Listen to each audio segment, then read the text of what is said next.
Christmas break na! Di natin namamalayan, bagong taon na pala. Tapos, graduation! Pagka-graduate natin, baka di mo na siya makita forever and ever! Grabe laki ng bahay ninyo. Ang saya-saya naman. Akala mo lang yun. Buti na nga lang dumating ka sa buhay ko eh. Totoo ba sinasabi mo, Jillian? Parte na ako ng buhay mo. Love can happen by chance.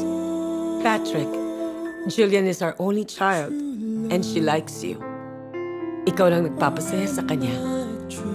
But I think ikaw rin ang pwedeng makasakit sa kanya ng sobra-sobra. And it can be lost by choice. Alam mo, feeling ko, na-offend siya sa mami mo. Sabi naman niya sa akin, hindi naman daw. Mahal ka ba talaga niya? Feeling ko, Teka, bakit parang di ka sigurado?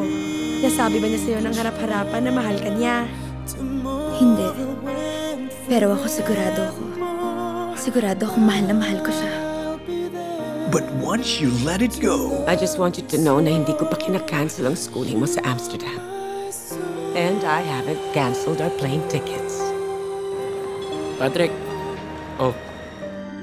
Pangsyam na address na yan, ha? Sana yan na yun. Salamat, Derek, ah. can love find time for a second chance? Ganun ba talaga yun? Na kapag nasaktan ka, may karapatan ka na panakit ng iba. Jillian, patawarin mo ako. Alam ko nasaktan kita. Pero pinipilit ko magbago. Inaayos ko ang buhay ko. Patrick, okay na ako. Okay na ako. At oo, nakumove on na ako. Marami na nagbago. Nice to see you. And I hope it will be the last. For the first time on the big screen, Star Cinema proudly presents the most anticipated love team of Julia Montes and Coco Martin.